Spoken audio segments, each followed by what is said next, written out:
Muscle power দেখিয়ে জনগণের রায়কে বিভ্রাঙ্গুলি দেখিয়ে ভোট ডাকাতি করবার চেষ্টা করেন, পয়সা দিয়ে ভোট কিনবার চেষ্টা করেন, শুধু মনে রাখবেন হাসিনার থেকে বেশি শক্তিশালী আপনারা কেউ ছিলেন না।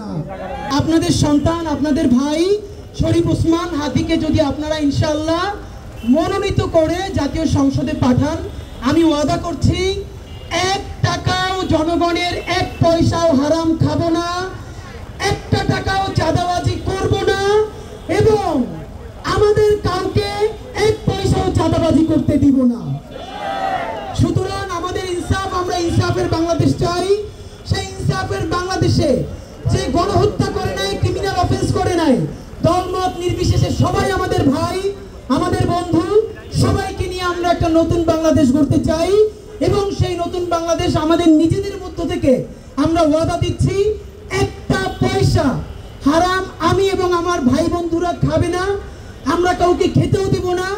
আপনাদের শুধু একটা কাজ, আমাদের বিরুদ্ধে প্রশ্ন জারি রাখবেন। আপনারা আমাদেরকে প্রশ্ন করতে থাকবেন আর আমরা উত্তর দিতে থাকবো।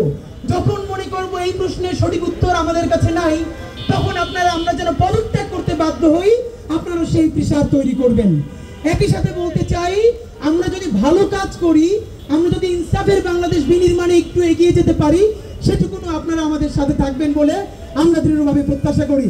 বন্ধুরা, আমি আজকে যেটা করতে চাই, আপনারা জানেন এই জুলাই যুদ্ধে একজন অগ্রগণ্য সৈনিক, আমাদের চিত্র অভিনেতা এবং মডেল আসাদ ভাই, তিনি কি পরিমাণ রোল প্লে করেছিলেন হাসিনার বিরুদ্ধে রাজপথে। তার বন্ধুরা তাকে বলছিল এত কথা বলো না, তিনি বলছিলেন যে বাচ্চারা মারা যাচ্ছে, আমি বারান্দায় বসে দেখছি, এখনো কি আমি কথা বলবো না। এবং আসাদ ভাই, আমি লাকিলি যে তার পুরো পরিবার ঢাকা 8-এর ভোটার, সুতরাং আপাকে নিয়ে চলে এসছেন। আমি এই জুলাই যুদ্ধের সম্মানে আমাদের প্রথম লিফলেটটা আমি আসাদ ভাইয়ের হাতে তুলে দিতে চাই। আমি আসাদ ভাইকে অনুরোধ করছি।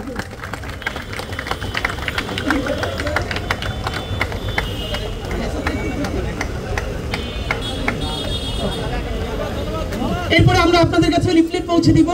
আর এখন আমরা আমাদের যে তবারক আপনারা দেখেছেন যে বাতাসা এবং মুড়ি, আচ্ছা কিছু মানুষ মানে আসাদ ভাইয়ের বোন আপা এবং দুলা ভাই থেকে শুরু করে কিছু মানুষ যে অকারণেই আমাদেরকে এত পরিমাণ সাপোর্ট করে, ভালোবাসে, এটা আসলে আমাদের ঋণ। আমি শুধু আপনাদের কাছে বলতে চাই ভাইরা, আমরা আজকে বিসমিল্লাহ বলে রাজপথে নামলাম। অনেকে জিজ্ঞাসা করছে যে আমরা কি জিতবো কিনা। আমরা তো জিতবো বলেই নেমেছি ইনশাআল্লাহ। আমরা যদি কারো কাছে 1 পয়সা চুরি না করে, চাঁদাবাজি না করে, ডাকাতি না করে নির্বাচন করি, তাহলে তো আমাদের পরাজয়ের কোনো কারণ নাই। অনেকে জিজ্ঞেস করে 500 ভোট পাবা, আমি কমেন্টে লিখলেই দেই এত ভোট পয়সা ছাড়া, তাই তো বিজয়। এর মানে পয়সা ছাড়া 500 ভোট, আপনি কেন ইমাজিন ভাই চিন্তা করতে পারেন। আমরা বলতে চাই, আমাদেরকে যদি আপনারা কেউ হারাতে চান, সততায় আমাদেরকে হারাতে পারবেন না, চ্যালেঞ্জ দিলাম ইনশাআল্লাহ। সুতরাং নতুন বাংলাদেশের চ্যালেঞ্জ হবে আমাদের সাথে যারা সততার প্রশ্নে নামতে পারবেন, ইনসাফের প্রশ্নে নামতে পারবেন। আর একটা কথা বলি, ঢাকা 8-এর মতো গুরুত্বপূর্ণ আসনে আমরা হলাম বাচ্চা ছেলে, কিন্তু আমাদেরকে শুধু বাচ্চা করে মনে করে কেউ যদি মাসেল পাওয়ার দেখিয়ে জনগণের রায়কে বিভ্রাঙ্গুলি দেখিয়ে ভোট ডাকাতি করবার চেষ্টা করেন, পয়সা দিয়ে ভোট কিনবার চেষ্টা করেন, শুধু মনে রাখবেন হাসিনার থেকে বেশি শক্তিশালী আপনারা কেউ ছিলেন না। যেই বাচ্চারা হাসিনাকে পালাতে বাধ্য করেছে, আপনারা যদি ভোট ডাকাতির বা ভোট চুরির বা ভোট কেনার চিন্তা করেন, আপনারাও গণপ্রতিরোধের শিকার হবেন। সুতরাং একই সাথে বাংলাদেশপন্থী সকল রাজনৈতিক দলকে অনুরোধ করছি, আপনারাও আমাদের সাথে আসেন ইনসাফের বাংলাদেশ বিনির্মাণে। চলেন, আমাদের ইশতেহার হোক, চাঁদাবাজি করবো না, চাঁদাবাজি করতে দেব না, 1 পয়সা হারাম খাবো না,